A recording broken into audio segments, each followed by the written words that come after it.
Good morning friends, स्वागत है आपका पहल क्लासेज यूट्यूब चैनल पे। आज हम बात करेंगे 1 जुलाई डेली करंट अफेयर्स के बारे में।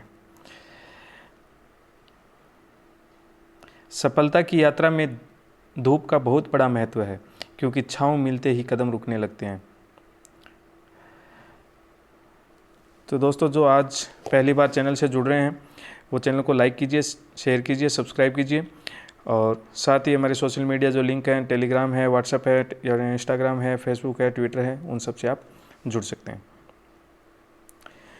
तो दोस्तों, सबसे पहले मैं बात बता देता हूँ। आज के करंट अफेयर्स में कुल 15 क्वेश्चन हैं और साथ ही मैं जो कल अपने कमेंट बॉक्स में जो जवाब देने के लिए मैंने क्वेश्चन दिए थे उनके जवाब भी उनकी बात करेंगे और साथ में आपको नए क्वेश्चन 5 क्वेश्चन भी दूँगा, जिसका आपको जवाब कमेंट बॉक्स में देने हैं। तो ठीक है दोस्तों, बात करते हैं अपन कल के दिए हुए करंट अफेयर्स के 5 क्वेश्चंस की। तो पहला क्वेश्चन था, हाल ही में आवास व शहरी कार्य मंत्रालय ने प्रधानमंत्री स्ट्रीट वेंडर्स आत्मनिर्भर निधि योजना के किस बैंक के साथ समझौता हस्ताक्षर किया था? तो दोस्तों, वो बैंक थी small industry development bank of India, SIDBI. ठीक है दोस्तों, बात करते हैं क्वेश्चन नंबर 2 की।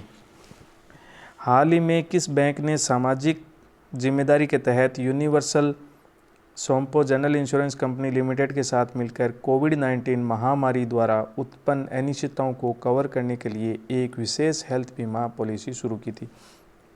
दोस्तों, जैसे कि मैंने कल के वीडियो में आपको बताया था पूरे डिटेल में, ये बैंक है कर्नाटका बैंक, और इसके बारे में पूरी डिटेल में आप कल के वीडियो में जाके देख सकते हैं। तो बात करते हैं अपन क्वेश्चन नंबर 3 की। हाल ही में किस मंत्रालय ने भारतीय क्षेत्र पर जलवायु परिवर्तन का आकलन शीर्षक के साथ एक रिपोर्ट जारी की है? तो दोस्तों, वो कौन है? पृथ्वी विज्ञान मंत्रालय। ठीक है दोस्तों, बात करते हैं क्वेश्चन नंबर 4 की। हाल ही में किसके द्वारा अंतर्राष्ट्रीय प्रशासनिक अधिकारियों के लिए महामारी में सुशासन प्रक्रिया का एक अंतर्राष्ट्रीय कार्यशाला का उद्घाटन किया? तो दोस्तों, वो कौन है? वो हैं जितेंद्र सिंह, केंद्रीय कार्मिक, लोक शिकायत व पेंशन मंत्री। इन बात करते हैं क्वेश्चन नंबर 5 की। हाल ही में ग्रेटर मुंबई नगर निगम ने आईसीयू बेड और वेंटिलेटर के बारे में जानकारी मुहैया कराने के लिए कौन सा मोबाइल ऐप एप्लीकेशन लॉन्च किया था? तो दोस्तों, वो है एयर वेनिटी। कौन सा किया था? Air vanity. ठीक है दोस्तों, ये थे कल के 5 क्वेश्चन जो मैंने आपसे पूछे थे। और अब बात करते हैं अपन आज के करंट अफेयर्स के पहले क्वेश्चन के बारे में। पहला क्वेश्चन है, तो पुस्तक legend of Sahadev the king who saved India को किसने लिखा? दोस्तों, वो हैं अमीश त्रिपाठी जी। कौन है? अमीश त्रिपाठी जी। अमीश त्रिपाठी जी के बारे में अपन पूरी बात जानकारी लेंगे। उससे पहले आपको मैं बता दूं, लीजेंड ऑफ सहदेव ये जो किंग है वो हैं यूपी के, उत्तर प्रदेश के राजा थे। सुहेलदेव के नाम से इनका जाना जाता था और इस श्रावस्ती उत्तर प्रदेश के एक राजा थे। वहाँ पे बहरीच में गजनवी मोहम्मद गजनवी के भतीजे सैयद सलार मोहम्मद गाजी को भी पराजित करके इन्होंने मार डाला था। यह पुस्तक भारतीय राजा सहेलदेव के बारे में पूरी की जानकारी इसके बारे में दी गई है। ठीक है दोस्तों, आज थोड़ा सा अपन इतिहास के बारे में जानकारी लेते हैं। सैयद सलार मसूद गाजी मोहम्मद गजनवी का भतीजा था। ये कौन था? मोहम्मद गजनवी का भतीजा था। इसने 16 वर्ष की आयु में सिंधु नदी के पार पर भारत पर आक्रमण किया था और मुल्तान, दिल्ली, मेरठ और के अंत में सत्रिक पर विजय प्राप्त की थी। इसके साथ ही दोस्तों, सत्रिक बाराबंकी यूपी का एक ज़िला है, उसमें उन्होंने मुख्यालय की स्थापना की थी। कहाँ पे की थी? ये देखिए, ये वाला, इस जगह पे, यहाँ पे इन्होंने स्थापना की थी। स्थानीय राजाओं को हराने के लिए इन्हें सेनाओं को भेज दिया था। सैयद सैफ उद दीन और मियाँ राजब ने बहराइच को भेज दिया था और बहराइच के स्थानीय राजा और अन्य पड़ोसी हिंदू राजाओं को एक संघ का गठन किया, लेकिन मसूद के पिता सैयद सलार शाहू गाजी के नेतृत्व में सेना ने उन्हें हरा दिया था। फिर उन्होंने उत्पाद मचाना भी जारी रखा। वहाँ पे आसपास के क्षेत्रों में उन्होंने उत्पाद मचाना जारी रखा, इसलिए सन 1033 में सैयद सलार मसूद गाजी खुद बहराइच में अपनी प्रगति को जांचने आया। सुहेलदेव के आगमन तक सुहेलदेव ने सेना को एक लड़ाई में हराया और मसूद की मौत हो गई थी। सैयद सलार मसूद गाजी मियाँ के बहराइच में दफनाया गया था और सन 1035 में उसकी याद में एक दरगाह बनाई गई थी। दोस्तों, उससे पहले मैं बता दूं कि सहेलदेव के जो राजा का कार्यकाल था वो 1009 ईस्वी से 1077 ईस्वी तक का रहा है। ठीक है। इतिहासकारों का ये भी दावा है कि इससे पहले हिंदू संत और ऋषि ब्लॉग का एक आश्रम था और फिरोज शाह तुगलक ने इसके द्वारा इसे दरगाह में बदल दिया था। तो दोस्तों, उस दरगाह की मैं आपको इमेज दिखा देता हूँ। ये देखिए, ये दरगाह है जिसको फिरोज शाह तुगलक के द्वारा इसे दरगाह का नाम दिया गया था और इसे इतिहासकारों ने इसको गाजी मियाँ की दरगाह को नाम दिया गया था। ठीक है दोस्तों, पढ़ते हैं। आज फिर हम लास्ट में बात करते हैं जिन्होंने इनके बारे में लिखा था, अमीश त्रिपाठी।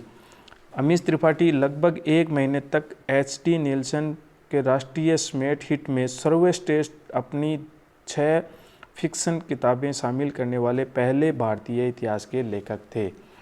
दोस्तों, ये क्वेश्चन बहुत ही इम्पोर्टेंट क्वेश्चन है। इसके बारे में आप पूरी डिटेल में आप अच्छे से देख लेना, क्योंकि ये एग्ज़ाम के हिसाब से बहुत बढ़िया क्वेश्चन है।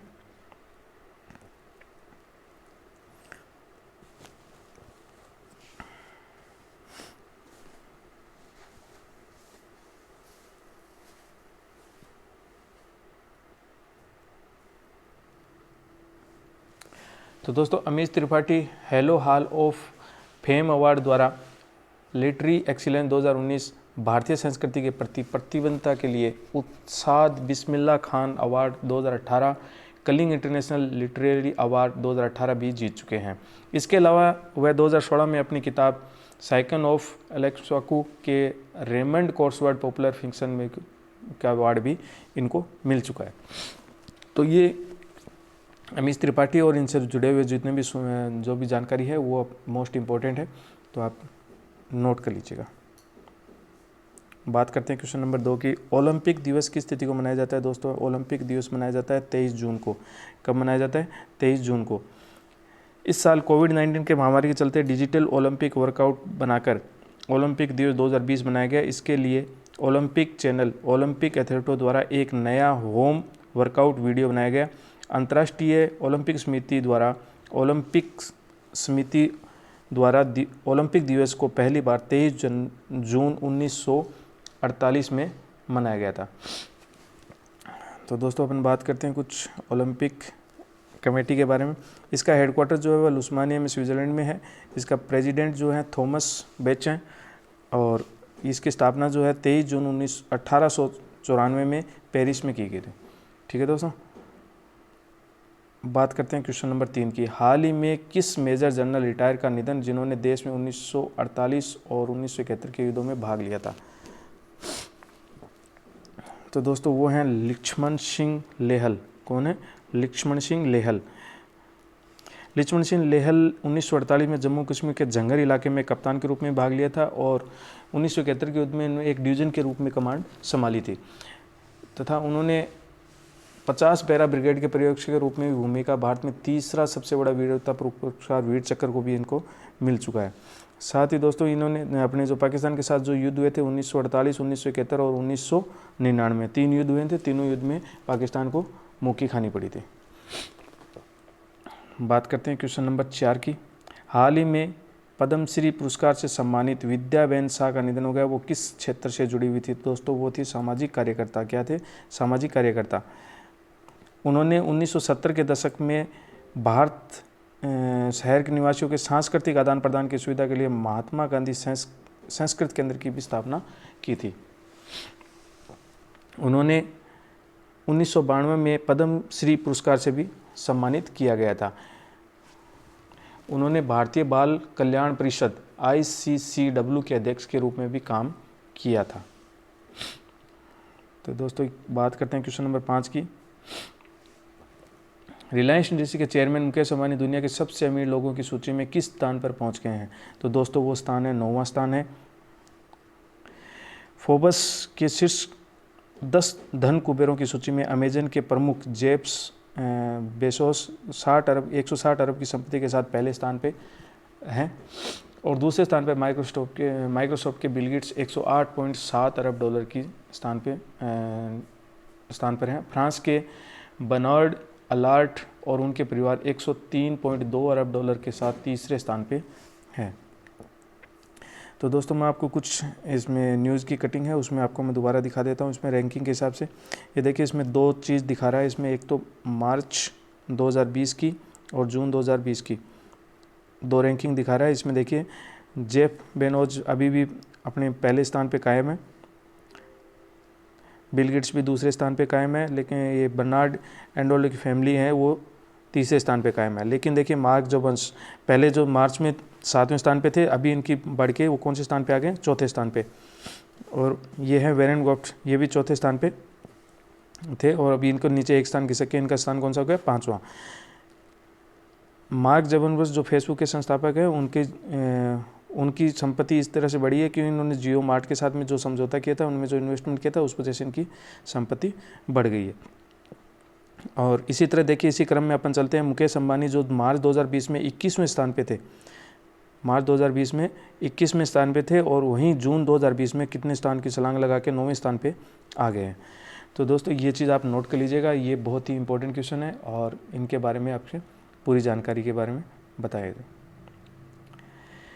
बात करते हैं क्वेश्चन नंबर 6 की। भारतीय भारोत्तोलन महासंघ इंडियन वेट लिफ्टिंग फेडरेशन ने हाल ही में किस देश के उपकरणों को इस्तेमाल करने पे रोक लगा दी है? तो दोस्तों वो है चीन। चीन के ऊपर सारा कुछ लगा दिया, क्योंकि इन्होंने कि अपने एक कहावत है कि चले तो शाम तक, नहीं तो चीन के सामान के बारे में जो कहावत है वही है। तो वही सिस्टम है, इस वजह से उन्होंने इनके उपकरणों पे विश्वसनीयता न होने के कारण चीन के भारतीय भारोत्तोलन महासंघ ने इस पे रोक लगा दी है। भारतीय भारोत्तोलन महासंघ ने चीन में आने वाले उपकरणों को खराब बताते हुए चीनी उपकरणों को बहिष्कार की मांग की है। महासंघ ने चीनी कंपनी जेड के पिछले 4 साल 12 सालों के सेट मंगवाए थे, लेकिन उनके उपकरणों में लगातार खामियां आती रही, लेकिन फिर गवर्नमेंट ने इसको लाने से भारतीय भारोत्तोलन महासंघ ने इनको मना कर दिया है। और जिस तरह से आपको पता है कि हर जगह पे चीन के सामान का बहिष्कार हो रहा है, उसी को क्रम को देखते यहाँ भी इन्होंने बहिष्कार किया। क्वेश्चन नंबर बात करते हैं 7 की। जर्मन बुक ट्रेड द्वारा किस भारतीय अर्थशास्त्री को 2020 शांति पुरस्कार के लिए चुना गया? तो दोस्तों वो कौन है? अमर्त्य सेन। उन्हें वैश्विक न्याय, शिक्षा और स्वास्थ्य सेवा में समानता के लिए मुद्दों के संबोधित करने के लिए अग्रणी काम करने के लिए पुरस्कार के लिए चुना गया था। जर्मन बुक बुक ट्रेड में हर साल शांति पुरस्कार प्रदान करता रहा है। इस पुरस्कार के रूप में 25,000 यूरो का नगद पुरस्कार दिया गया, जिसमें लगभग 28,000 डॉलर का नगद पुरस्कार दिया जाता है। तो दोस्तों इसी क्रम में थोड़ा सा इसमें और डिटेल में बात कर लें। शांति पुरस्कार के जरिए जर्मन बुक के उद्देश्य उन व्यक्तियों को सम्मानित करना है जिन्होंने साहित्य, विज्ञान और कला के क्षेत्र में अपनी गतिविधियों से शांति के विचार को साकार करने में उत्कृष्ट योगदान दिया है। अमर्त्य सेन ने वेलफेयर इकोनॉमिक्स अध्ययन में सामाजिक पसंद, वेल्थ के मेजरमेंट और गरीबी जैसी मूलभूत समस्याओं को शोध करने के लिए 1998 में आर्थिक विज्ञान में नोबेल पुरस्कार भी जीता था। तो दोस्तों ये इंपॉर्टेंट है, थोड़ा देख लेना, इसको स्क्रीनशॉट ले लेना और नोट कर लेना, बहुत इंपॉर्टेंट है एग्जाम के हिसाब से। बात करते हैं अगले क्वेश्चन की। हाल ही में किस फुटबॉल संघ ने 2023 फीफा महिला वर्ल्ड कप की मेज़बानी की दावेदारी से हटने की घोषणा की थी? तो दोस्तों वो देश है जापान। जापान ने कहा कि भाई हम इसको मेज़बानी नहीं करना चाहते हैं, तो इनके मेज़बानी के हटने के बाद में ऑस्ट्रेलिया और न्यूजीलैंड की संयुक्त दावेदारी का जो रास्ता है वो बिल्कुल साफ हो गया। तो अगले जो 2023 में जो फीफा महिला वर्ल्ड कप होगा, वो इसकी जो मेज़बानी कौन करेगा? ऑस्ट्रेलिया और न्यूजीलैंड संयुक्त रूप से करेंगे। और 2019 का जो फ्रांस में जो महिला वर्ल्ड कप खेला गया था, वो कहाँ खेला गया था? फ्रांस के अंदर। तो ये चीज़ भी नोट कर लेना। बात करते हैं क्वेश्चन नंबर 9 की। हाल ही में किस राज्य ने 90 दिन के अंदर राज्य के घर घर में टेस्टिंग करने की कोविड-19 के घर घर टेस्टिंग की घोषणा की है। तो दोस्तों वो राज्य है आंध्र प्रदेश। आंध्र प्रदेश दोस्तों कोरोना की जांच में सबसे ज़्यादा जांच करने के देश में पहले स्थान पर रहा है। और आंध्र प्रदेश की बात करें तो आंध्र प्रदेश की पॉपुलेशन है 4.97 करोड़ 2011 के हिसाब से। और यहाँ के जो गवर्नर हैं, राज्यपाल हैं, वो है विश्वभूषण हरिचंदन। और यहाँ के जो मिनिस्टर हैं, चीफ मिनिस्टर हैं, वो हैं वाई.एस. जगनमोहन रेड्डी। अब बात करते हैं थोड़ा सा, मैं आंध्र प्रदेश के मैप को मैं लोकेट कर देता हूँ। ये इंडिया का अपडेटेड मैप है। इसमें देखिए नया जो अपडेट लॉन्च हुआ था कि जम्मू और लद्दाख को ये जो केंद्र शासित प्रदेश में शामिल किया गया था, उसके बाद से जो भारत सरकार ने जो नया मैप अपडेट किया वो मैप है। इसके अंदर अपन देखते हैं कि आंध्र प्रदेश को कहाँ दिखाया गया। आंध्र प्रदेश को यहाँ इस जगह पे लोकेट किया गया, ठीक है। तो इसके देखिए आप कौन कौन सी राज्य की राजधानी लग रही है, स्टेट की सीमाएं लग रही हैं। उड़ीसा, छत्तीसगढ़, तेलंगाना और कर्नाटका और तमिलनाडु। तो ये 6 राज्यों की इनकी इस राज्य के अपनी देश की सीमाएं, आंध्र प्रदेश की सीमाएं लगती है। बात करते हैं क्वेश्चन नंबर 9 की। क्वेश्चन नंबर 10 की।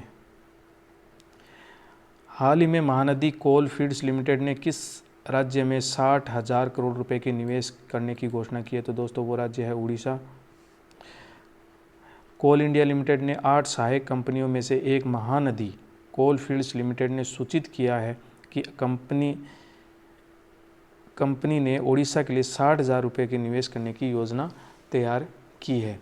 तो दोस्तों महानदी कोल फील्ड्स लिमिटेड जो ये कंपनी, इसका हेडक्वार्टर है वो संबलपुर उड़ीसा में है। और इसकी स्थापना कब की गई थी? 1992 में। बात करते हैं क्वेश्चन नंबर 11 की। बाबा रामदेव ने कोविड-19 के लिए किस पहली आयुर्वेदिक दवा को लॉन्च किया था? दोस्तों वो है दिव्या कोरोनिल टेबलेट, ठीक है। बाबा रामदेव के मुताबिक कोरोनिल में गिलोय, अश्वगंधा, तुलसी, सवासी रस और अणु तेल का जो मिश्रण है, इसमें इन्होंने दावा किया है कि ये 14 दिन के अंदर अंदर कोरोना ठीक हो जाएगा। ट्रायल बेस के दौरान इन्होंने 70% लोगों को ठीक होने का भी इन्होंने दावा किया है। और 3 दिन के अंदर ठीक होने का दावा किया जा रहा है। और जो अभी फिलहाल काफ़ी चर्चा में भी है ये दवा।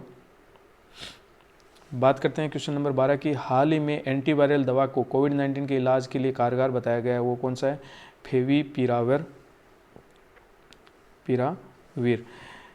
इसके टेबलेट का जो नाम है वो फेविफ्लू के नाम से दिया गया। क्या नाम दिया गया इसको? फेविफ्लू। ये कौन सी कंपनी है? ये मुंबई की एक ग्लेमार्क फॉर्मुलिस्ट कंपनी लिमिटेड ने कोविड-19 के मामूली रूप से हल्का कोरोना मरीज जो पेशेंट होता है उसके लिए ये एंटीवायरल दवा कामगार है और उन्हीं के लिए ये उपयोग में ला जाएगी। और इसको लॉन्च भी किया गया है, ठीक है दोस्तों। बात करते हैं क्वेश्चन नंबर 13 की। हाल ही में रेसलिंग लीजेंड और WWE चैंपियन द अंडरटेकर ने वर्ल्ड रेसलिंग एंटरटेनमेंट से संन्यास लेने की घोषणा की है। वह किस देश के निवासी है? तो दोस्तों वो हैं अमेरिका के। उनका जन्म 24 मार्च 1965 में अमेरिका के टेक्सास में हुआ था। और वे द डेडमैन के नाम से भी इस क्षेत्र में लोकप्रिय हैं। उनका रेसमलेनिया में लगातार 21 बार हासिल करने का रिकॉर्ड बनाया हुआ है। बात करते हैं क्वेश्चन नंबर 14 की। हाल ही में बॉलीवुड के किस निर्माता और समाज सेवी ने आत्महत्या कर ली थी? दोस्तों ये बहुत ही दुखद घटना है। वो कौन है? ये हैं Steve wing. Producer Steve wing ने 27वीं मंजिल से कूदकर आत्महत्या की ली थी। ये कोरोना के पेशेंट थे, ये होम आइसोलेट थे और इससे डिप्रेशन के कारण इन्होंने ये सुसाइड कर लिया था। इनकी 2 मोस्ट मूवी आई थी, the popular express and the बेवकूफ जैसी नई कई फिल्मों में वो प्रोड्यूस भी कर चुके हैं। हाल ही में कौन फिल्म मार्केट 2020 में वर्चुअल इंडिया पवेलियन का उद्घाटन किया? तो दोस्तों वो हैं प्रकाश जावड़ेकर जो केंद्रीय सूचना और प्रसारण मंत्री हैं। कांस में यह पवेलियन अंतर्राष्ट्रीय फिल्म निर्माताओं को भारतीय फिल्म निर्माताओं के साथ काम करने का अवसर तलाशने और अतुल्य भारत की भीतर शूटिंग करने में सक्षम बनाता है। तो दोस्तों ये थे आज के 15 करंट अफेयर्स के क्वेश्चंस। तो अब अपन बात करते हैं, जो मैं आपको क्वेश्चन दे रहा हूँ 5 क्वेश्चन जिनका आपको जवाब कमेंट बॉक्स में देना है। बात करते हैं आज के पहले क्वेश्चन के बारे में। हाल ही में किस देश के जावा द्वीप पर स्थित माउंट मेरापी में ज्वालामुखी विस्फोट हुआ? ठीक है दोस्तों, इसका जवाब आपको कमेंट बॉक्स में देना है, कौन सा देश है। अगर आपको डिटेल में इसके बारे में चाहिए तो आप कल का वीडियो देख लीजिए, उसमें पूरा डिटेल में आपको बताया हुआ है। बात करते हैं क्वेश्चन नंबर 2 की। हाल ही में भारत का किस देश के साथ काला पानी विवाद सामने आया था? ठीक है दोस्तों, ये भी 2 नंबर क्वेश्चन हो गया। क्वेश्चन नंबर 3, हाल ही में किस व्यक्ति को जिम्बाब्वे में भारत का नया राजदूत बनाया गया? दोस्तों आपको जैसे पता है कि अभी भारत सरकार जल्दी में राजदूत चेंज कर रही है अपने अलग अलग देशों के, उसी हिसाब से आप इनका पूरा वीडियो मैंने आपको कल के वीडियो में आपको पूरी डिटेल में बता रखा है। तो जैसे 2 राजदूत चेंज किए हैं उनकी पूरी डिटेल आपको उस वीडियो में मिल जाएगी, तो चेक कर लीजिए और उसके अनुसार आंसर दीजिएगा। क्वेश्चन नंबर 4, किस व्यक्ति को रोमानिया ने भारत का नया राजदूत नियुक्त किया? जैसा कि मैंने अभी पहले बताया था पहले क्वेश्चन में, वो सेम उसी टाइप का क्वेश्चन है और इसकी डिटेल लास्ट वीडियो में देखिए। क्वेश्चन नंबर 5, हाल ही में विश्व बैंक ने कोविड-19 महामारी के मद्देनज़र किस देश के लिए रोजगार सृजन करने एवं आर्थिक सुधार को बढ़ावा देने के लिए 1.05 मिलियन अमेरिकी डॉलर की राशि मंजूर की है? तो दोस्तों वो चीज़ आप देखने के लिए कल का वीडियो देखिए और कमेंट बॉक्स में इसका फटाफट रिप्लाई कीजिएगा। और साथ ही दोस्तों जो आज नए जुड़े हैं अपने चैनल से, पहल क्लासेस के चैनल पे, तो उनको चैनल को लाइक कीजिए, शेयर कीजिए, सब्सक्राइब कीजिए और हमारे सोशल मीडिया प्लेटफॉर्म से सभी चैनल पे आप जुड़िए। और PDF लिंक के लिए दोस्तों टेलीग्राम से भी आप डाउनलोड कर सकते हैं और वीडियो के डिस्क्रिप्शन